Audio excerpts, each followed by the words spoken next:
Thanks. So I'm going to tell you about something remarkably optimistic and thrilling that I learned in the last year and a half. I as an economics reporter, I'd spent much of the last several years in the space that Tom Friedman and Laura Tyson were talking about, this kind of depressing future of rising inequality and falling wages.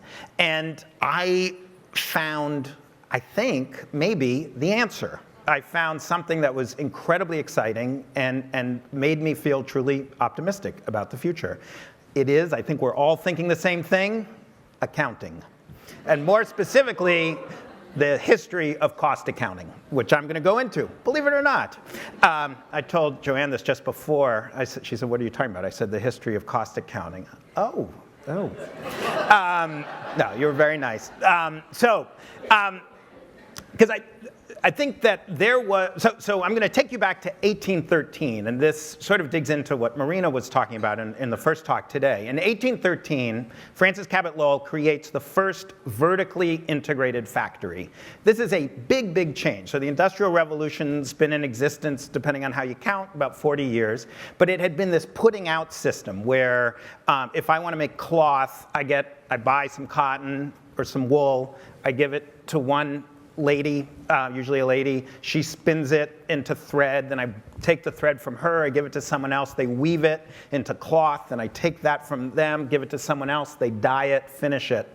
At each step, I know I'm paying something for the raw material, I'm paying something for the finished product. The accounting is self-contained. I know at each step if I'm making money or losing money. But then Francis Cabot Lowell, this young man from Boston who goes to England and secretly writes down all the plans. He traveled around England pretending he was a broke farmer to get into the British textile mills. He comes back and he has a better idea than what they're doing. The engineering is actually really brilliant. He worked with this engineer that he kind of stole from England who moved from this rigid like gear and spoke system to a much more flexible leather pulley system. And the engineering took them about a year to figure out. But the real problem, the thing that took over a decade to solve, was the accounting. See, Francis Cabot Lowell had a problem. He was very sickly, and he couldn't travel. And he ran the Boston Manufacturing Company from his home in Boston. But the factory was in Waltham, which was 15 miles away. That's a big deal.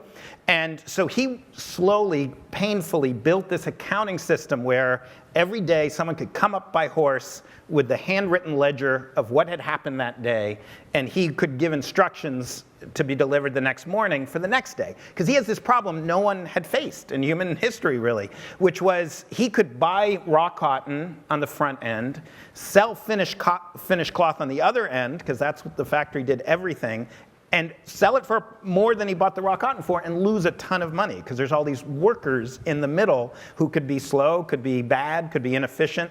And so he had to figure out how to break down this system, how to understand where value was being added, where value was being destroyed. And he also had to do it in a very low bandwidth way, where it had to be stuff that could be written on ledgers by hand, delivered by horse every day.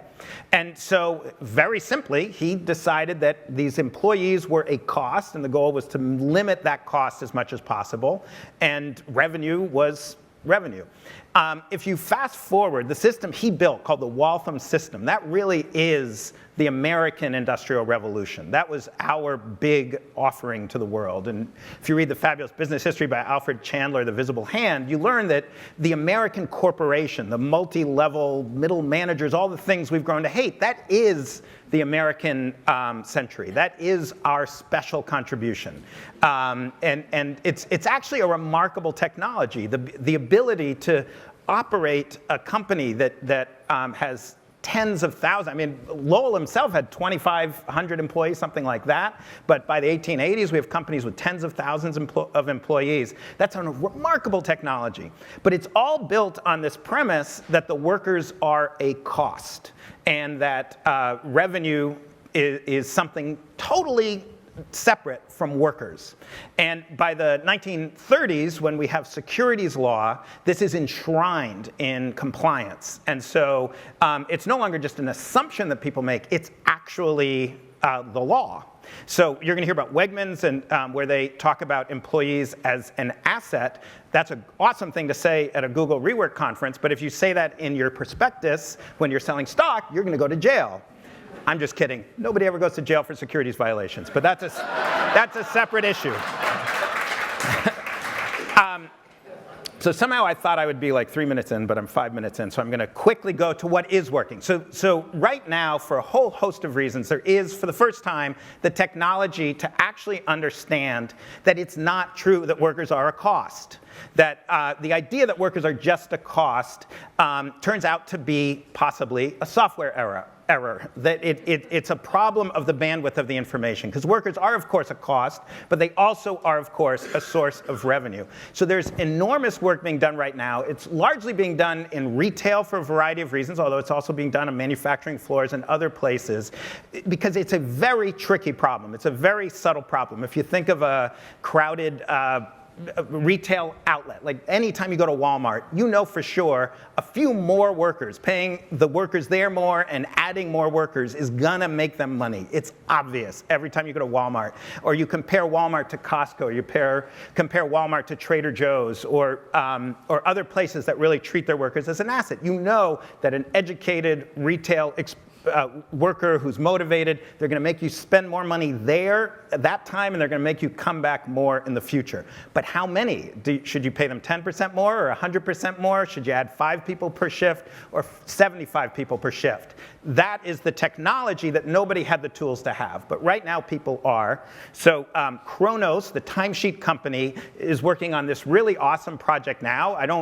I'm not here to endorse any individual company, and maybe Kronos' product will suck when it comes out, but the ideas are really cool, which is using the natural experiments that happen when you're a massive retail outlet to just, the days when there's too few people per shift, et cetera, to actually study the contribution of more workers and finding that sweet spot where you can really attribute revenue to workers and not just see them as a cost.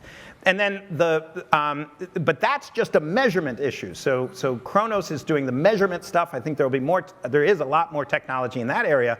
But then once you change your mindset, and the real hero in this story is Zeynep Ton at MIT, who wanted to be here today but couldn't make it, and her mentor Marshall Fisher at Wharton, who really show that once you take this understanding that workers can be a source of revenue and not just of cost, you actually change the workplace itself. So Zeynep studies a variety of places like Zara, Trader Joe's, Quick Trip, this gas station chain in the Midwest, where they're able to change the way work is done there so that each worker is able to truly add value. That's measured. If you're a manager of a Quick Trip in Oklahoma, you might make $75,000 a year, which is amazing for you might be like the richest person in your small town, and it's not just something that's a good feeling, it's actually built into the operations of a company, so that the dream is that one day Wall Street, if Quick Trip pays its workers less or lays off a bunch of workers, Wall Street will be furious because you're costing us money, you're costing the stockholders money, and that's the long-term goal. All right, thank you very much.